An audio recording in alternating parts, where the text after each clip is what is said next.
একজন দাসী, মানুষ তাকে পাগল বলে।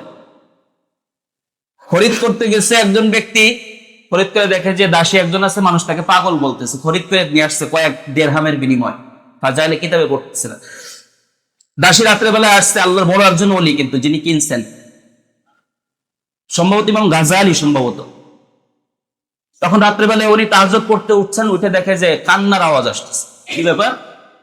মহিলা যে ঘরে দাসী, ওই যে দাসী মহিলা, ওই ঘর থেকে আওয়াজ আসতেছে।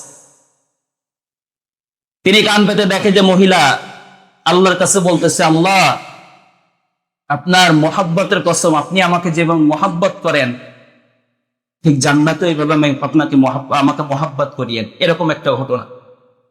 ইমাম গাজালি বা ওই আল্লাহর ওলিটা বলতেছে যে না, তোমার কথাটা ভুল হয়েছে, তুমি বলবা মূলত যে আল্লাহ আমি আপনাকে যেটা মহাব্বত করি, আল্লাহ তোমাকে মহাব্বত করে, এটা তোমার বলা উচিত হয় নাই।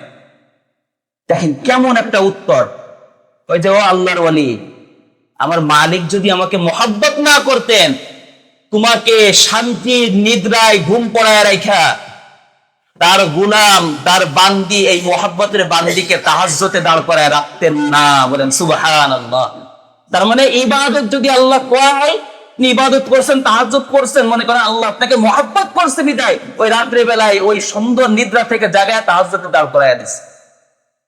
সেই সময় বলতেছে যে আল্লাহ এতদিন আমার যে আমল ছিল এটা লুকায়িত ছিল, দুনিয়ার মানুষ জানতো না। এখন আমার আমলটা যখন দুনিয়ার মানুষ জেনে গেছে, এক মুহূর্ত দুনিয়ায় থাকতে চায় না, একটা চিৎকার মেরে দুনিয়া থেকে ইন্তেকাল হয়ে চলে। কোন পর্যায়ে আছি ভাই আমরা? আমি ইমাম সাহেব, আমি নামাজ পড়ার পরে একজন যদি আমার এসে কয় হুজুর আপনার তেলাওয়াত শুনে কলিজা ঠান্ডা হয়ে গেছে, চোখ দিয়ে পানি বের হয়ে গেছে, আমি মনে করি ওরে বাবা, আমার মতো ইমাম সাহেবের কণ্ঠে এত জাদু। মুয়াজ্জিন সাহেবরে এইভাবে আয়েশা বললে, মুয়াজ্জিন সাহেব এইভাবে চিন্তা করে, আমার কণ্ঠে এত জাদু। ভাই আপনি তাহাজ্জুদ পড়েন, আমি সুযোগ পাই না, আমার ইবাদত এত দামি মানুষের পর্যন্ত পৌঁছায় গেছে। বরঞ্চ মিটা দো আপনা হস্তি কো, আগার কুছ মর্তবা চাহো কে ডানা খাক মে মিলকর গলে গুলজার হোগা। আপনার চরিত্র, আপনার গাছে যত ফল হবে তা আপনার অবস্থান তত নিচুর দিকে।